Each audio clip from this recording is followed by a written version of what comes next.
Bom, agora nós vamos conversar. Gente, eu estou muito animado para esta conversa, muito animado, numa expectativa bastante grande, com essa conversa com o professor José Roberto Lopes, da grande família dos Lopes. Eu começo a achar que depois do Silva, essa talvez seja a maior família brasileira que tem de Lopes por aí, é uma barbaridade. Ele é cientista político, professor da Escola de Ciência Política da Unirio, do Departamento de Ciências Sociais da PUC Rio de Janeiro. Desde 2013, ele é coordenador do Grupo de Pesquisa de Estado, Grupos Econômicos e Políticas Públicas do Brasil e membro da Rede de Vigilância Popular em Saneamento e Saúde. Tem uma conversa boa e importante para fazer com ele.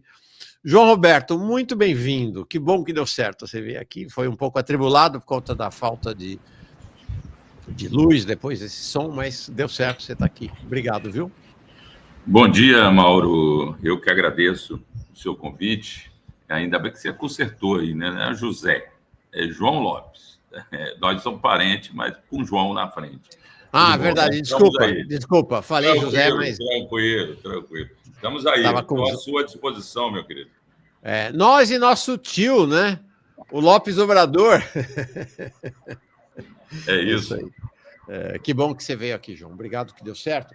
Então, eu queria abordar um tema em particular, que eu sei que é um tema do seu estudo, e depois falar em geral sobre o caráter do governo Lula, esse momento histórico que a gente está vivendo no Brasil. E qual é a questão que eu queria abordar inicialmente contigo? É a questão desta onda de privatizações do saneamento, do fornecimento de saneamento e água no Brasil. Você está aí no Rio de Janeiro, eu sei que você é um especialista no tema da privatização da SEDAI, agora Águas do Rio, aí no Rio de Janeiro.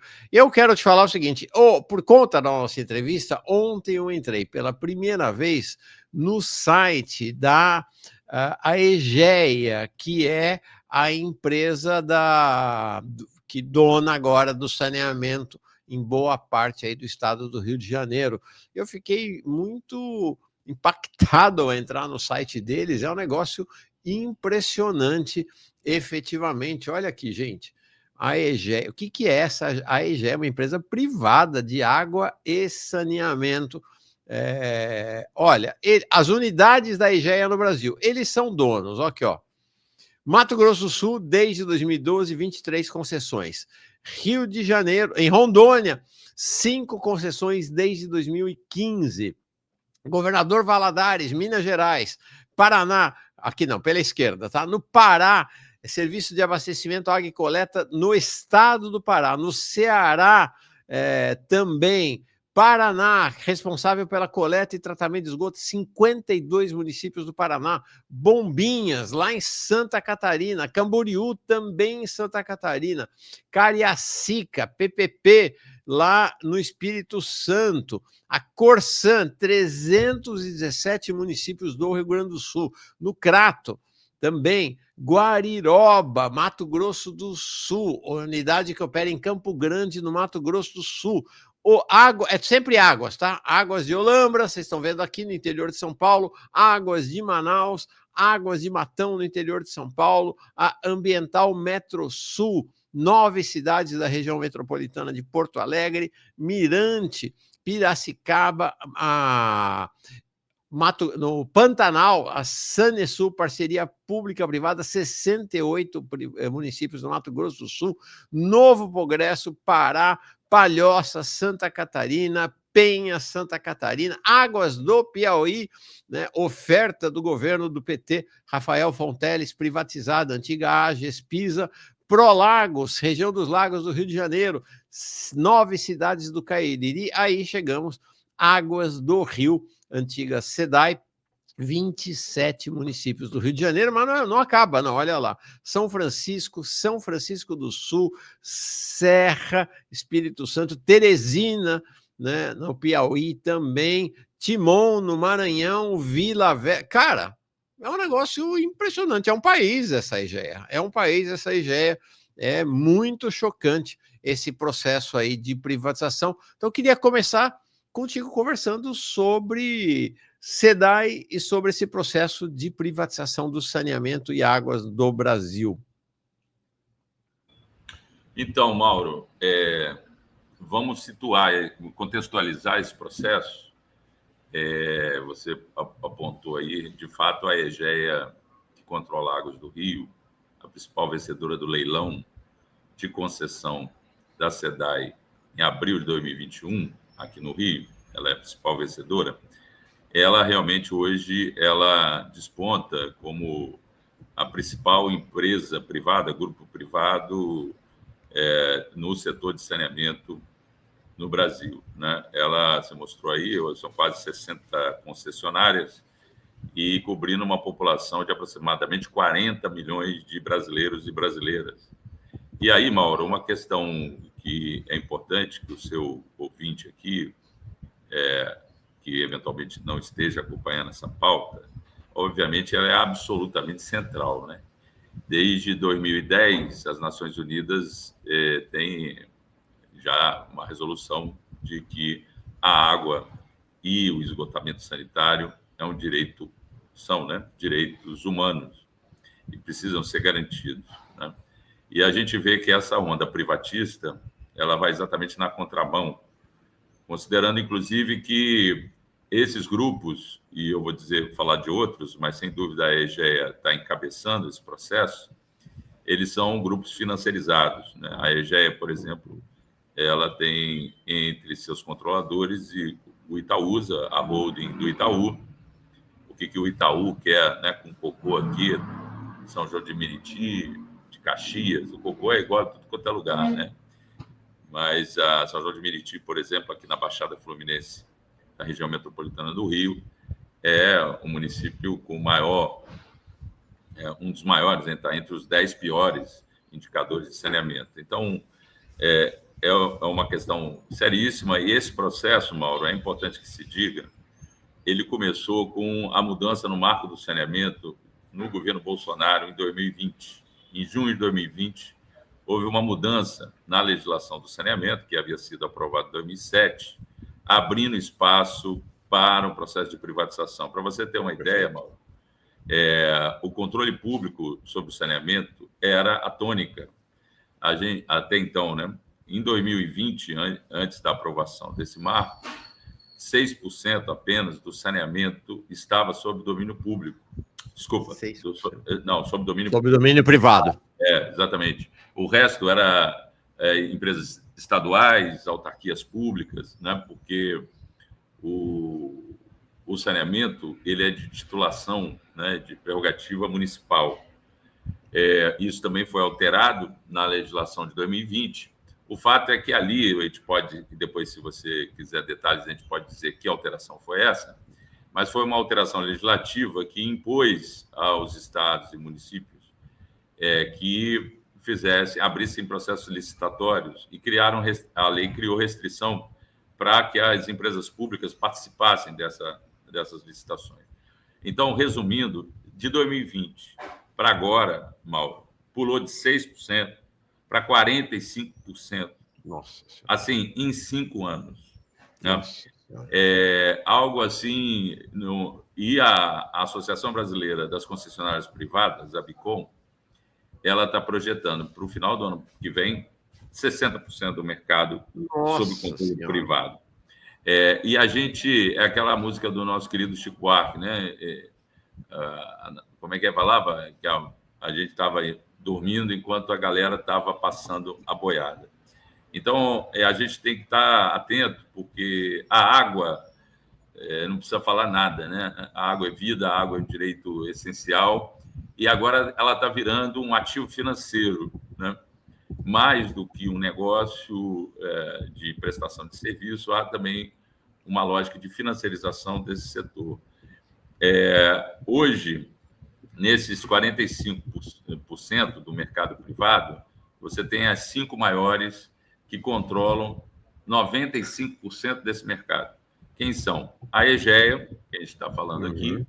Em segundo lugar, a Equatorial, que é uma empresa de energia, originalmente, e que avançou sobre o saneamento.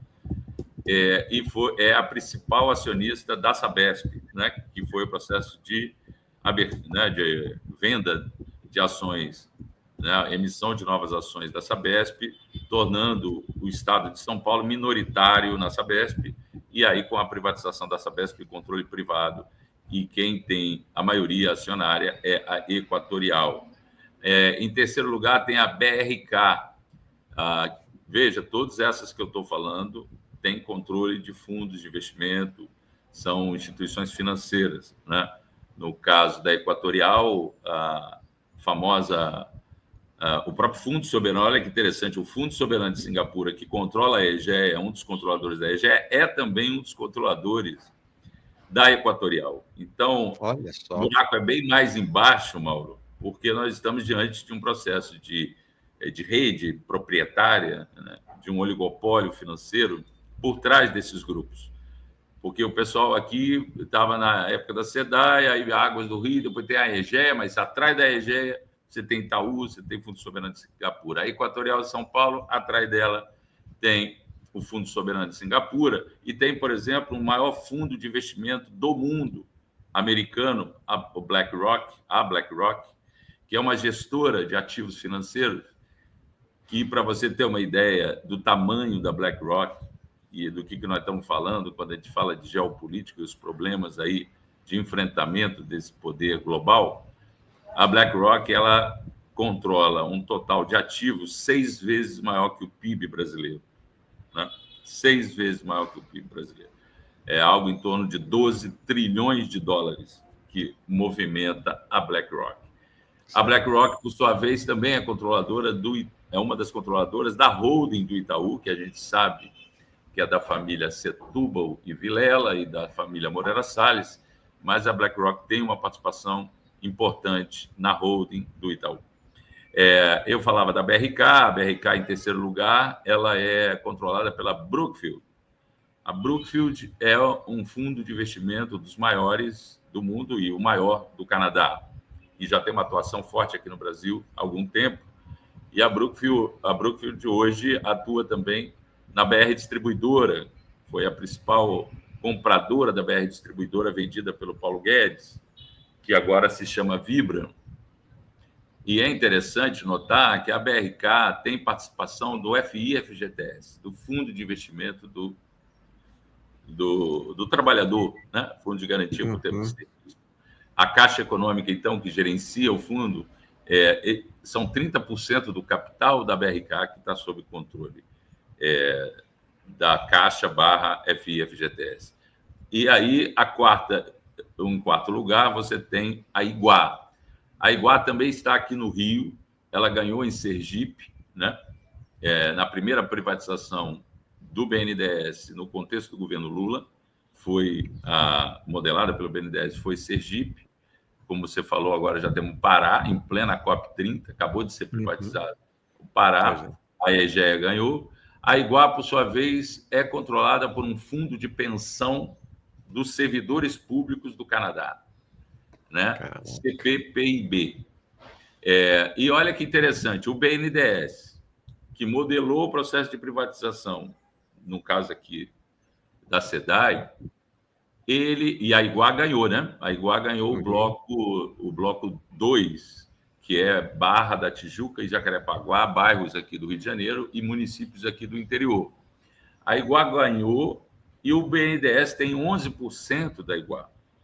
Ou seja, o Estado brasileiro é sócio da Iguá. E a Iguá vem fazendo de serviço aqui na região de Barra e Jacarepaguá. Então, o serviço da Iguá, o que você está dizendo é que é pavoroso, é isso? Não só da Iguá, né?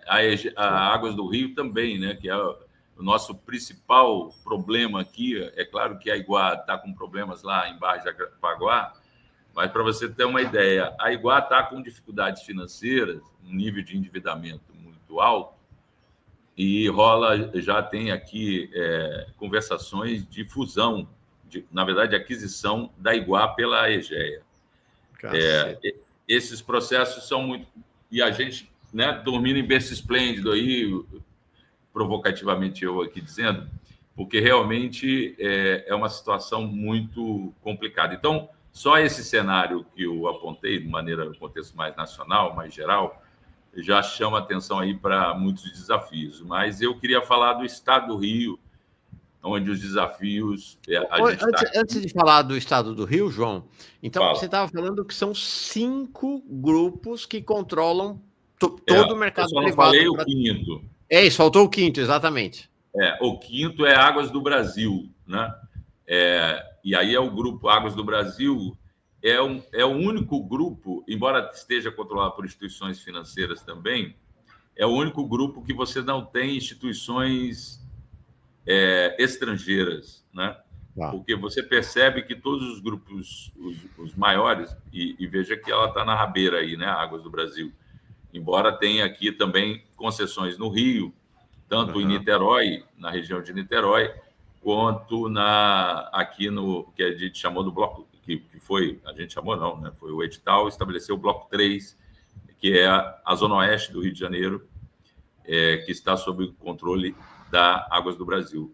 Mas é isso, as 4 grandes, todas são controladas por instituições financeiras, e a única que não é controlada por instituições estrangeiras, ou que tem participação do capital estrangeiro, é a Águas do Brasil, né?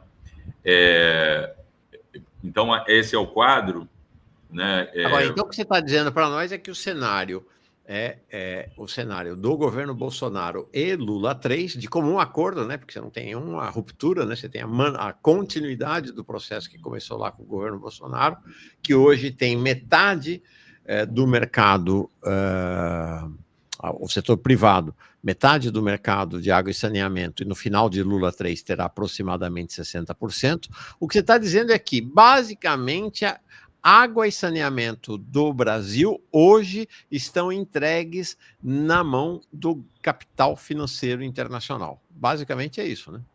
É exatamente isso. Agora, com uma ressalva, Mauro, porque eu não sei se você se recorda, logo no início do governo Lula, em 2023, o Lula baixou um decreto, tentou fazer um ajuste no marco do saneamento de 2020, exatamente sobre as cláusulas que foram criadas no governo Bolsonaro para impedir que as empresas públicas participassem das licitações. Era uma cláusula de solvência financeira, mas assim muito com o endereço certo, a cláusula incluída em 2020, para exatamente impedir, criar um obstáculo para que as empresas públicas viessem a participar, a se habilitar para as licitações, né? Porque as licitações foi uma obrigação criada pela lei de 2020.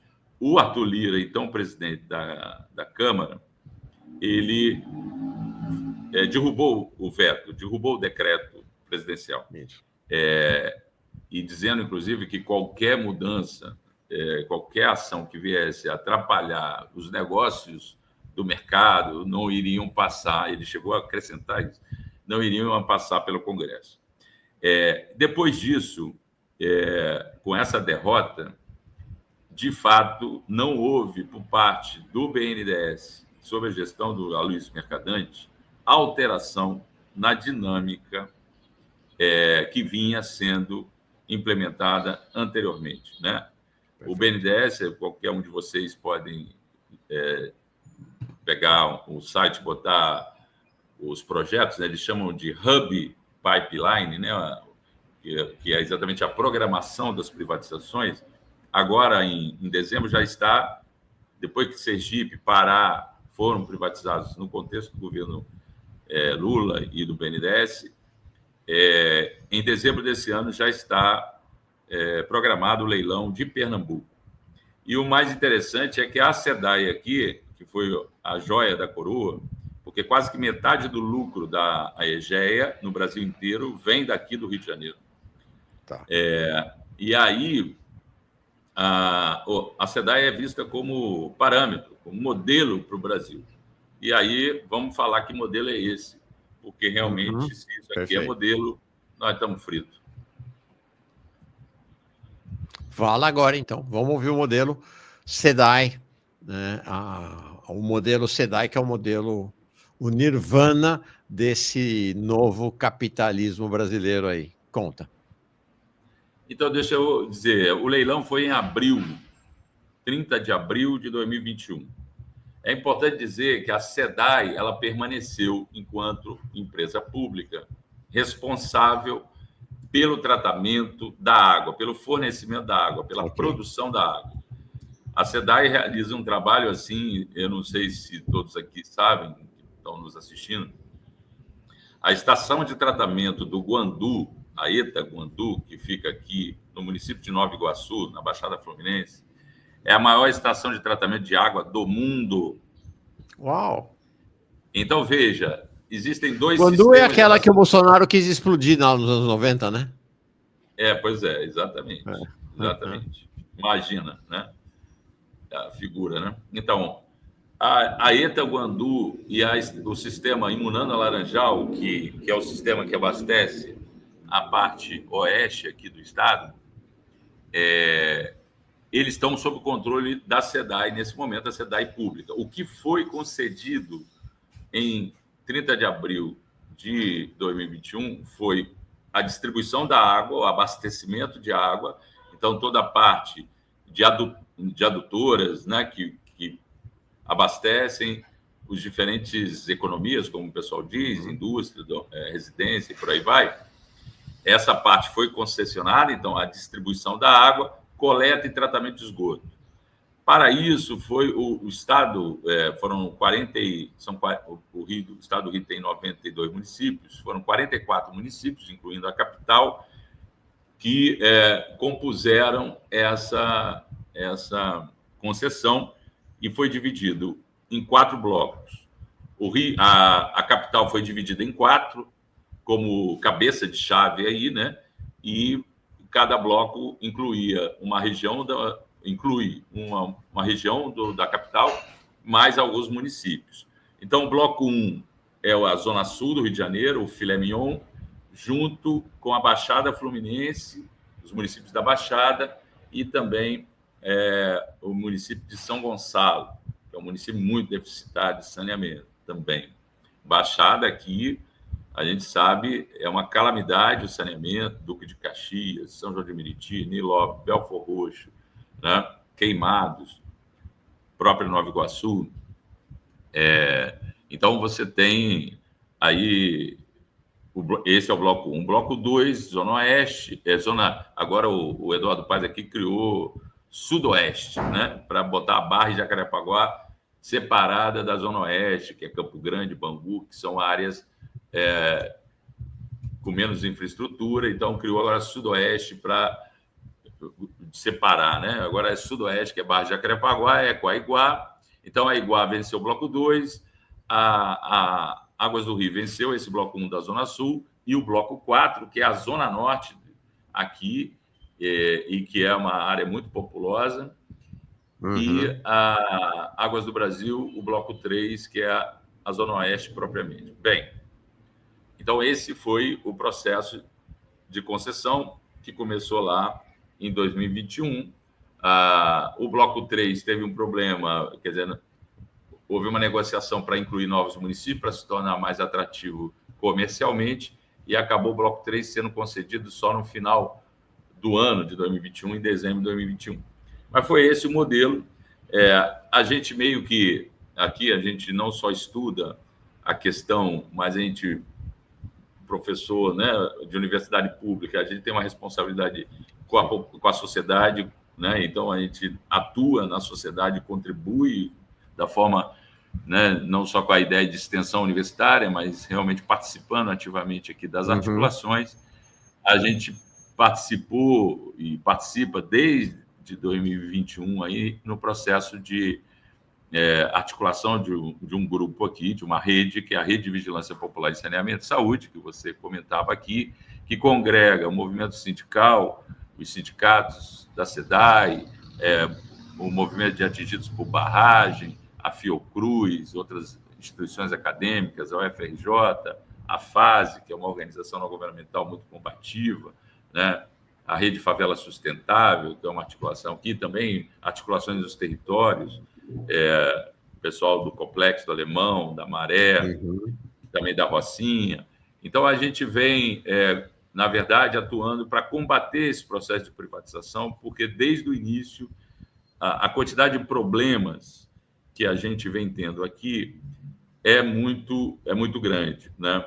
Então, assim, até por onde começar aqui falando das mazelas produzidas por esse grande modelo de privatização, né? Desde o processo do leilão, que foi enviesado, né? Para você, só vou falar desse momento do leilão como um problema e os que vão derivar, né?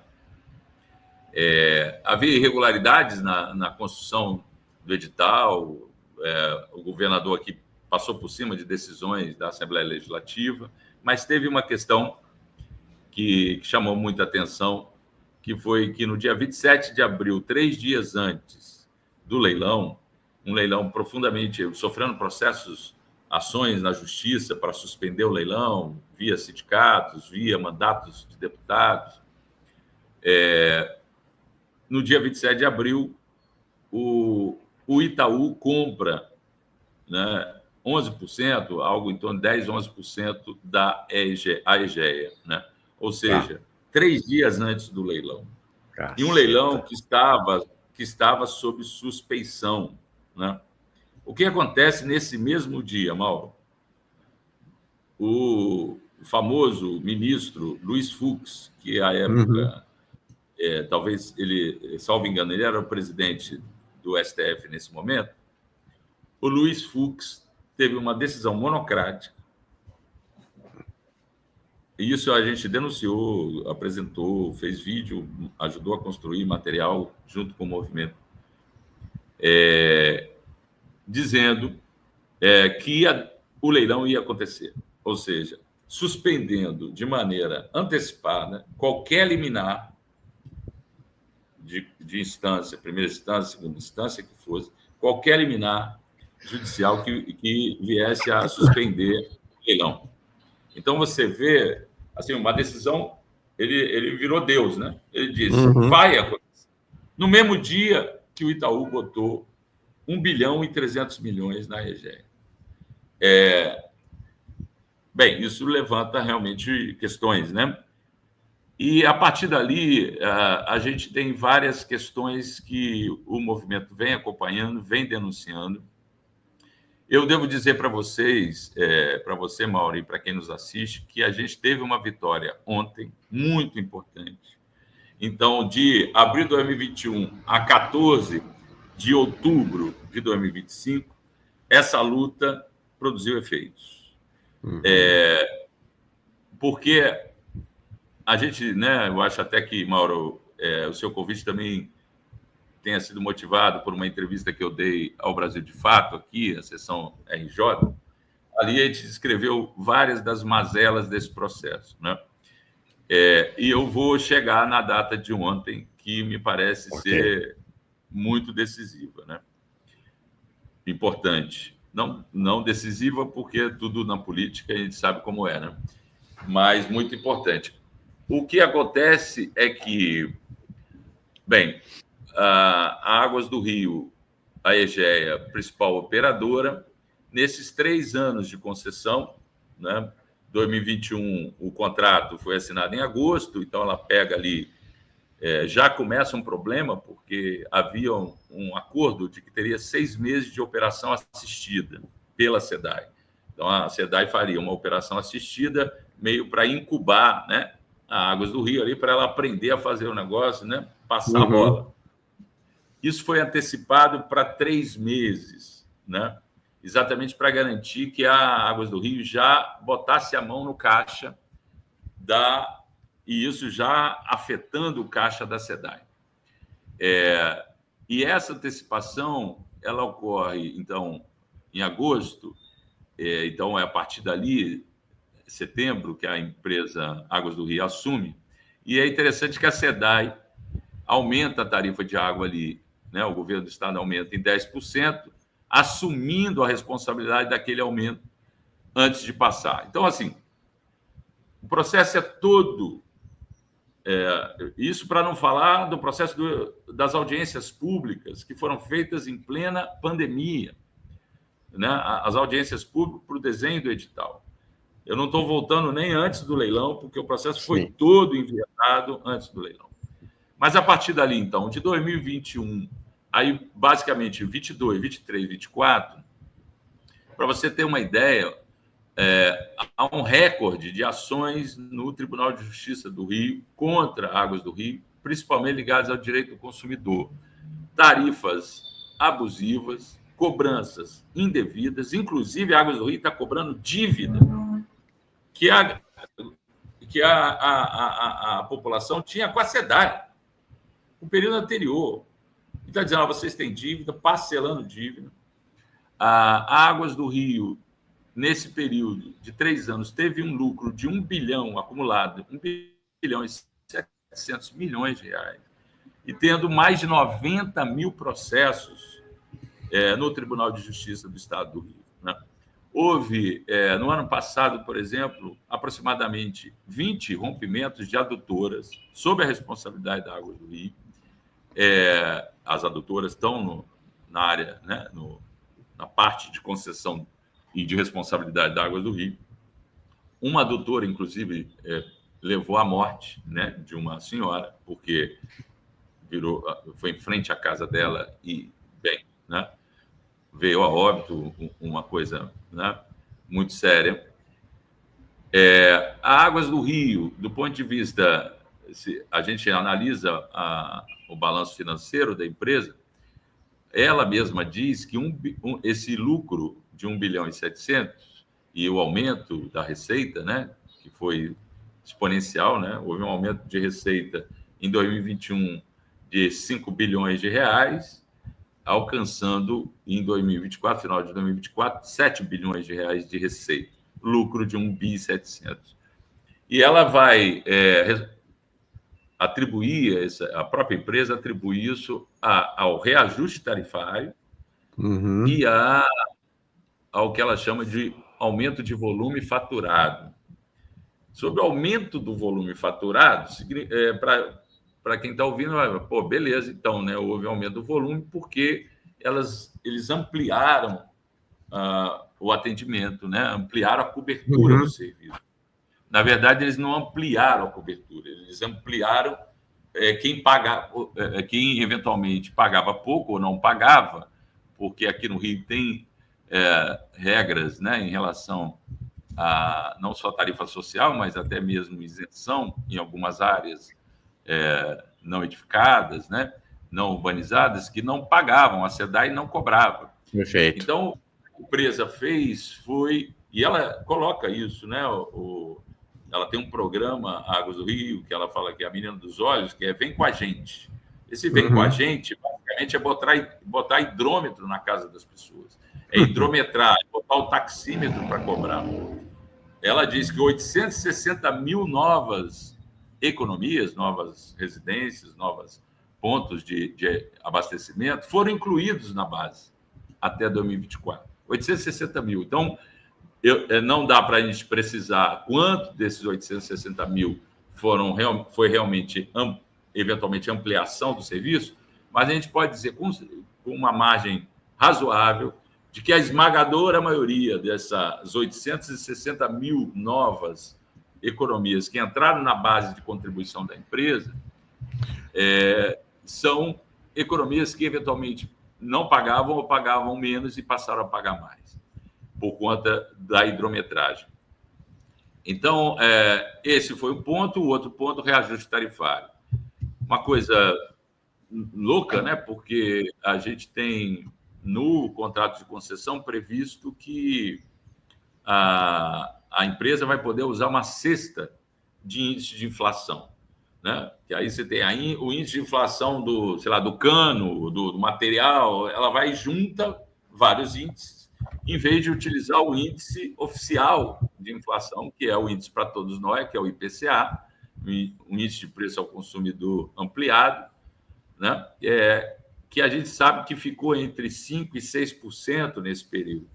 E ela ela reajustou sempre na margem de 10% a 11%. Então, no acumulado, a gente tem um aumento acima da inflação, próximo a 20%, realizado pela Água, acima da inflação. acima da inflação. E aí, como não se bastasse isso tudo aí que a gente está dizendo, a gente chega à próxima data para a gente contextualizar o que aconteceu. Bem, a empresa ela vem acionando o governo do Estado e a tal agência reguladora, a Genersa, que é a agência que regula a prestação de serviços, e que na sua direção, né, porque são cargos políticos, nomeados, são nomeações, nós temos dos 5 conselheiros da agência, 3 são delegados da Polícia Civil. Nossa. Vocês entendem muito disso, né? Que nem o ministro das Minas e Energia, né? Que nem o ministro das Minas e Energia, né? Também delegado da Polícia Civil. É na mesma linha. Ela tem questionado. Primeiro, ela questionou. Tem aquela figurinha nos contratos que é bom a gente ter em mente, né? Porque hoje, infelizmente, o Estado virou uma empresa, né? E a linguagem contratual, que é a linguagem do mercado, é a linguagem do Estado hoje, né? Então, são os contratos de concessão, os contratos, toda a lógica contratual. E na linguagem contratual existe uma coisa chamada reequilíbrio econômico-financeiro do contrato. A empresa tem uma expectativa de taxa de retorno que ela vai ter. Essa taxa está calculada em função, obviamente, do custo que ela vai ter para operar aquele serviço concessionado. A empresa vem questionando, obviamente, ela vem utilizando esse mecanismo. Primeiro, porque ela vai dizer, olha, houve uma subestimação da população que deve pagar tarifa social, porque aqui a gente tem uma legislação de tarifa social, que é lá do final dos anos 90, que as populações que moram em áreas não urbanizadas ou parcialmente urbanizadas pagariam uma tarifa social, que é um valor menor na tarifa de água e esgoto, né? Até 15 metros cúbicos, né? 15 mil litros de consumo mês, né? E ela diz, olha, houve uma subestimação da cobertura de tarifa social e a necessidade de um reequilíbrio econômico-financeiro. Isso significa o quê? Ou vai ter que aumentar a tarifa da água para compensar o que eu estou deixando de receber aí mais aí da galera da tarifa social, ou alguém vai ter que pagar essa conta, se não for né? Quem vai pagar a empresa por esse prejuízo que ela fica alegando que tem, né? No primeiro momento, o que aconteceu? Isso foi final de 2023. Sabe que o governador decidiu que a Águas do Rio ia ter um desconto no valor da água que ela compra da SEDAI, porque a SEDAI fornece, lembra? A SEDAI continua fornecendo a água.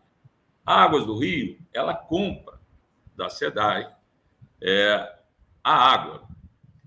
E aí, a conta foi paga pela SEDAI.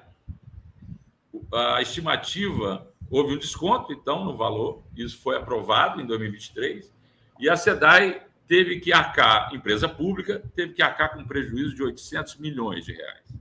Esse processo está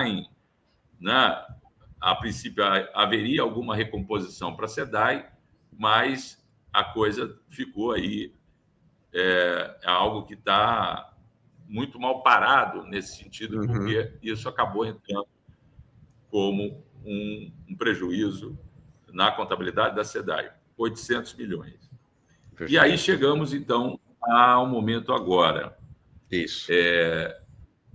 Em final do ano passado, a empresa pede de novo, isso em novembro do ano passado.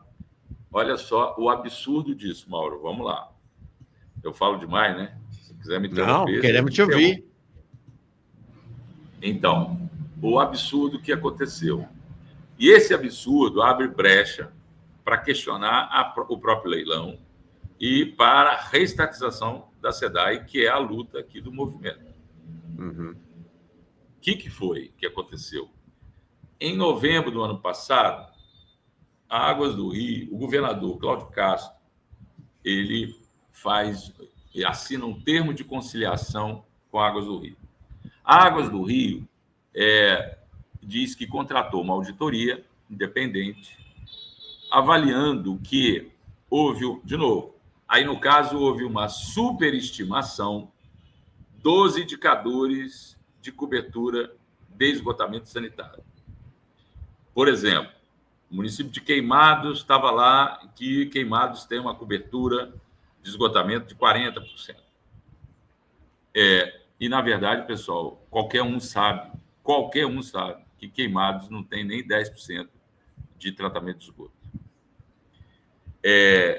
E aí a empresa diz, olha, o contrato, né, o equilíbrio do contrato, do ponto de vista do retorno financeiro, foi montado a partir de um indicador que dizia que Queimados tinha 40% de esgotamento. Uhum. Então, a gente vai ter que ter muito mais gasto aí. Agora, veja, quem modelou esse processo? BNDES. Uhum. O diretor-presidente da Águas do Rio, naquele momento, Alexandre Bianchini, havia sido diretor da SEDAI, diretor de operações da SEDAI. Você monta um contrato né, com um indicador altamente subestimado, ninguém avaliou isso, não houve uma avaliação criteriosa desse indicador, porque a base que é utilizada é o SNIS, Sistema Nacional de Informação de Saneamento. Qualquer pessoa do setor de saneamento sabe que o SNIS não é uma base confiável, porque ela é autodeclaratória por parte das prefeituras e também das empresas, eventualmente de saneamento. É uma autodeclaração, não é algo, né, um levantamento rigoroso. A questão é que o governador fala, nossa, né, não é possível, né? A surpresa, houve uma superestimação. Em novembro do ano passado, vamos estudar o caso e vamos avaliar o que nós vamos fazer. Nesse termo, ele já antecipa para a empresa dizer o seguinte, isso foi em novembro de 2024, vocês não precisam se comprometer com ampliação de investimento nenhum nesse um ano, a gente vai ficar um ano. Em outubro, ou seja, agora, a gente vai dar uma resposta para vocês. A Genessa vai estudar o caso, vamos ver se houve uma superestimação. E, nesse meio tempo, vocês não precisam ampliar os investimentos na área de esgotamento sanitário. Vocês poderão cobrar de áreas que não têm o serviço, olha só, e, eventualmente, vocês vão poder fazer um aumento acima do índice de inflação. Isso foi o termo de conciliação assinado em novembro. Caceta. O que na semana passada, finalzinho da semana passada, o governador faz? Quem vai pagar a conta? A SEDAI de novo. É claro que estamos no momento eleitoral, ele não vai jogar isso na tarifa. Então, ele vai dizer o seguinte, desconto de 24% na tarifa que a Águas do Rio paga à SEDAI. Ou seja, tirar da SEDAI 900 milhões. Já tinham 800 milhões lá atrás, agora é mais 900. Eu até, na entrevista com o Brasil de Fato, eu disse, olha, 1 bilhão e 700 milhões, que é o mesmo lucro que ela teve nos 3 anos, ela vai ter só nos descontos que ela está tendo com a SEDAI. É um descalabro. Mas aí tem o movimento social. Tem a força do movimento social que está sendo retomada e que a gente tem que valorizar. Dia 9 de outubro, a gente fez um ato aqui no Rio, na porta do governador, no Palácio Guanabara, com 5 mil pessoas. E aí, a luta sindical, os sindicatos, porque os sindicatos são 4 sindicatos aqui ligados ao saneamento, eles se uniram, e olha que eles se bicam, né? Todo bom movimento sindical. Mas eles se uniram na ação aqui e, junto com várias outras organizações, uma movimentação muito forte. E os sindicatos entraram com uma ação... Cheguei, viu, Bruno? Ô, Mauro, desculpa a demora para chegar. Tá. Cheguei no dia de ontem. Perfeito. Por uma ação dos sindicatos, Tribunal de Contas do Estado, numa decisão monocrática, eu estou com a decisão aqui, foi ontem, eu estava tentando ler aqui para poder dar elementos em primeira mão para você. O conselheiro José Gomes Graciosa tomou uma decisão, só que o documento, eu imprimi uma parte aqui, o documento tem 70 páginas, mas o que eu vi aqui é algo muito importante, porque os sindicatos entraram questionando a questão dos 900 milhões a serem pagos pela SEDAI, porque houve, obviamente, porque eles vão dizer que foi culpa da SEDAI a superestimação. A SEDAI que foi culpada por superestimar. O negócio foi tão escandaloso que o presidente da SEDAI disse isso é absurdo, e no dia seguinte ele mudou de opinião. Ele disse, olha, não tem o menor sentido isso. E no dia seguinte, sexta-feira passada, agora, ele mudou de opinião e aceitou os 900 milhões. Aí, o Tribunal de Contas, o que ele está falando? Para tudo. Para tudo. A SEDAI não vai... né, enquanto não se esclarecer esse assunto. Inclusive, ele é muito... A peça aqui, que pelo que eu vi, é muito contundente. Está dizendo o quê? Que pedindo esclarecimento para o BNDES. O BNDES tem que se posicionar. Como é que o BNDES modela um contrato e não avalia com rigor o indicador de cobertura, que é a base, né, do equilíbrio financeiro do contrato? Tudo está ali. O que eu vou investir vai depender do que eu tenho. Se eu estou dizendo que tem 50% e tem 10%, como é que fica isso? Então, o BNDES que modelou isso tem uma responsabilidade direta. E o conselheiro pede esclarecimentos de todos os agentes, da AGENERSA, do governador, da Procuradoria do Estado, do BNDES, e 15 dias para se explicar. Enquanto isso está parado. É claro que tem questões políticas ligadas ao Tribunal de Contas, as disputas para o governo do Estado. Aqui o negócio está... A briga está grande aqui, né? Embora o Eduardo Paes esteja despontando como ganhador no primeiro turno aqui, né? Mas o outro lado lá está se ajustando, inclusive está compondo com o Eduardo Paes, né? O PL está eventualmente embarcando na campanha do Eduardo Paes. Então, junto com o PT, né? Evidentemente. Pois é. Aí, meu querido, eu queria só, se você me permite, isso aqui coloca um questionamento, porque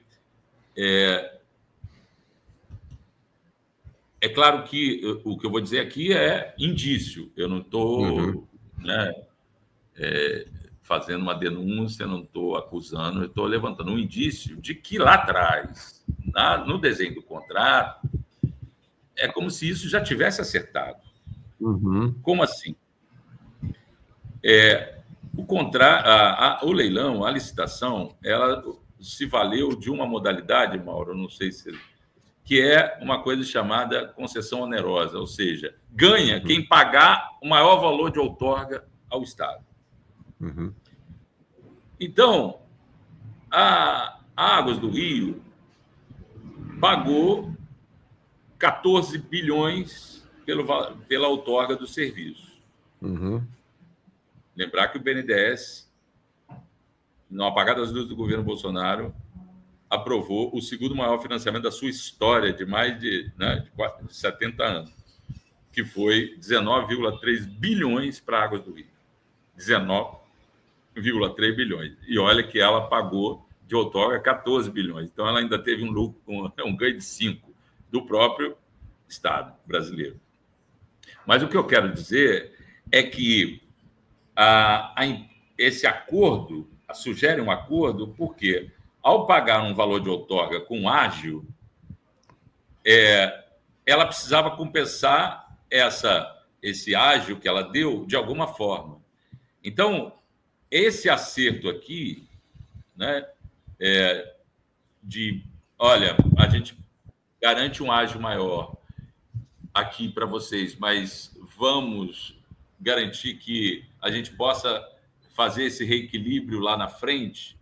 Isso, de alguma forma, está sugerido quando a gente tem esse descalabro de você ter uma superestimação de indicadores que realmente estão superestimados, e que qualquer um saberia que está superestimado. Na peça que a Águas do Rio apresenta a sua reivindicação para defender que houve superestimação, ela usa dados da Secretaria Estadual de Meio Ambiente do Rio de Janeiro. Então, isso aqui abre uma brecha para o questionamento do próprio contrato de concessão, questionamento da responsabilização do BNDES nesse processo e, portanto, para a reestatização desse serviço, porque a SEDAI tem problemas. A gente sabe que a SEDAI tem problemas, mas o que aconteceu a partir da privatização dá uma saudade danada aqui. O pessoal já saiu matérias aqui na imprensa falando da saudade do povo da época da SEDAI, né? Pois é. Que era uma empresa exemplar, né? Era uma empresa exemplar. Tinha problema. Não, eu sei, mas que foi sendo detonada pelos governos estaduais exatamente para viabilizar a privatização. Exatamente. E garantia abastecimento para a população que não podia pagar. E aí, veja, o assunto é muita coisa, né? Então, assim, você desculpa, talvez até o pessoal aí para a dificuldade de acompanhar, mas aí quem tiver interesse pode ir fazendo aí a decupagem aí do que eu estou falando. Mas eu só queria acrescentar que a nossa movimentação aqui foi por conta desses 900 milhões, mas, na verdade, tem uma outra agenda ainda mais séria e que, com essa decisão do tribunal, a gente ganha força para segurar, que é o quê? O governador Cláudio Castro ele está querendo se fazer senador ano que vem e conseguir emplacar o seu sucessor de alguma forma, ou pelo menos o seu grupo político, né? E aí ele mandou para a Assembleia Legislativa um orçamento com um rombo de 18 bi. Aí ele quer fechar esse buraco como? Na verdade, não é para fechar o buraco, né? Tem um caixa eleitoral aí que está no horizonte, né? Vender o que sobrou da SEDAI. Ou seja, ele contratou um estudo, olha para você ver a quantidade de calamidade que nós estamos aqui. Contratou um estudo que já foi contratado e o recurso em 18 milhões de reais, um estudo para a abertura de capital da SEDAI. Porque a SEDAI é uma empresa 100% do Estado, né? Do Rio de Janeiro. Então, abertura de capital da SEDAI. É claro que a Águas do Rio, a EGEA, é a que está ali esperando para poder abocanhar essa parcela do capital. Não temos ainda certeza se vai ser o quanto que vai ser vendido, mas é provável, e a movimentação mais forte que ele está fazendo é nessa direção, né? Ele precisa fazer isso até março do ano que vem, por conta do calendário eleitoral. O estudo já está feito. Não temos... Há um problema de transparência nesse processo. O pessoal... Né, tem um representante dos trabalhadores da SEDAI no Conselho de Administração que vem pressionando por maior transparência nesse processo. Isso também está sendo questionado junto ao Tribunal de Contas do Estado, esse processo. Agora, o fato é, se abrir o capital da SEDAI e, obviamente, a EGEA assumir o controle, nós vamos ter um monopólio privado aqui no estado do Rio. Tá? Total. E por uma empresa que está operando dessa forma. E para quem é da Zona Sul do Rio de Janeiro, o pessoal mais abastado, né?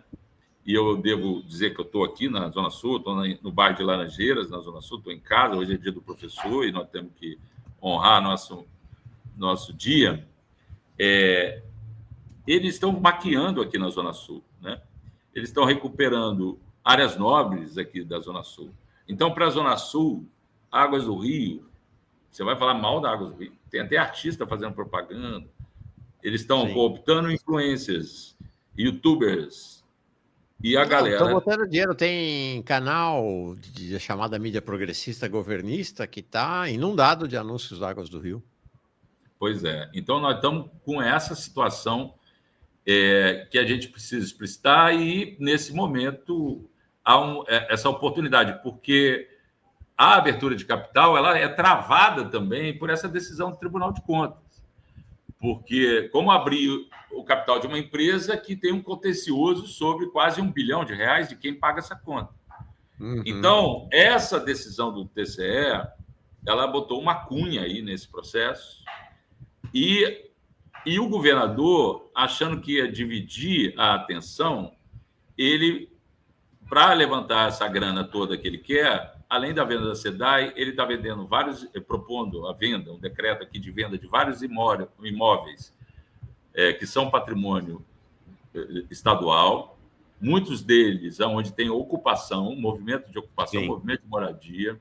O próprio grupo Tortura Nunca Mais ocupa um prédio que está querendo ser vendido, que ele está querendo vender. Ele está tirando recursos dos royalties do petróleo que financia o Rio Previdência, que é a aposentadoria dos servidores aqui do Estado. Isso foi ontem lá na Leste, pegou fogo a Assembleia Legislativa ontem com essa história. Então, ele acha que ele vai atirando para todos os lados, que vai dividir, só que o movimento está se unificando. A galera ligada a esses movimentos, no dia 9 de outubro, estava a galera do movimento de moradia, estava a galera dos camelôs, o movimento dos camelôs, que também ocupa o espaço que estão para ser vendidos, tá a galera dos servidores estaduais. Então, o negócio aqui está pegando fogo. Ele está contando com o Papai Noel, o Réveillon, mas o povo aqui não está para brincadeira, não. As coisas estão acontecendo. Perfeito. Olha, estamos aqui já meio-dia, estamos bastante além do nosso horário. Ô, João, eu queria te propor uma segunda rodada contigo, porque eu queria olhar esse processo agora macro, né? A gente deu uma olhada no processo do saneamento, descemos para o Rio de Janeiro para olhar especificamente o processo da SEDAI, e eu queria uma segunda rodada de conversa contigo para de novo abrir o ângulo da câmera, né, para olhar esse processo do desmonte do Estado brasileiro, papel do BNDES no desmonte do Estado, né, a mudança. Eu sei que você tem avaliado uma mudança, inclusive, de qualidade na relação dos governos Lula 1, 2 e agora 3 com o capital privado e esse desmonte do Estado, então, ao longo dos anos. Enfim, eu ia te propor uma segunda rodada de conversa, porque fiquei muito impressionado mesmo, acho que muito reveladora, muito forte, né? Imaginar que o ano que vem 60% da água e saneamento do Brasil vai estar na mão do capital financeiro, basicamente capital financeiro internacional. É chocante que a gente tenha chegado a essa situação e vai piorar, né? A notícia é que, se não houver uma reação do movimento social, porque não dá para acreditar numa reação dos governos do PT, vai piorar, nós vamos chegar aí a 70%, 80%, 90% da água e saneamento do país no jeito que a coisa vai. Pode ser, João? Você volta? Meu querido, estou à sua disposição. A gente precisa estar utilizando aí todos os espaços para contribuir nesse debate, né? Perfeito. E aqui o Rio a gente está realmente desafiado e lembrar, segurar esse processo da SEDAI tem uma importância nacional, né? Sim. Não é só aqui do Estado, Sim. É uma questão nacional. Então, quem nos assiste e também você puder contribuir, né, nessa movimentação, nessa divulgação da luta aqui, que é isso, a gente está conseguindo coisas porque realmente há um processo de unidade aqui, difícil de construção, mas que vem surtindo efeitos importantes. Sim. É o que você falou, né? Dezembro é Pernambuco, e nesse momento está havendo greve dos trabalhadores e trabalhadoras da Compesa, que é a SEDAI de Pernambuco, né? A empresa de saneamento. Exatamente, de o modelo que eles estão pensando é o mesmo, da SEDAI. Então, galera de Pernambuco, vamos nos juntar aí, porque é agora, né? Nós temos que estar junto nisso para segurar esse processo E como a SEDAI virou o modelo, derrubar isso aqui tem um efeito político nacional importantíssimo. Perfeito. Combinadíssimo. Então, a gente volta ainda em outubro com o João Roberto Lopes Filho, meu primo. Lopes Pinto. Lopes Pinto. Ainda tem o Pinto no final. João Roberto Lopes Pinto. Falou, meu primo. Eu errei teu nome na entrada e na saída. Então, mas agora você não erra mais. É sinal de que ficaremos amigos para sempre. Você está falando de onde, Mauro? Você está falando de São Paulo ou não? Moro agora em Parnaíba, no Piauí, também aqui, privatização. Privatização também, privatização. Tem um estudo bem legal sobre o que o pessoal do MAB fez sobre a privatização aí. Mas é isso. Né? É isso aí. Meu querido. Obrigado, João. Grande abraço. Obrigado a você. Um abraço. Bom dia do professor para quem é professor. Um abraço. Para você também. Parabéns para você que é professor.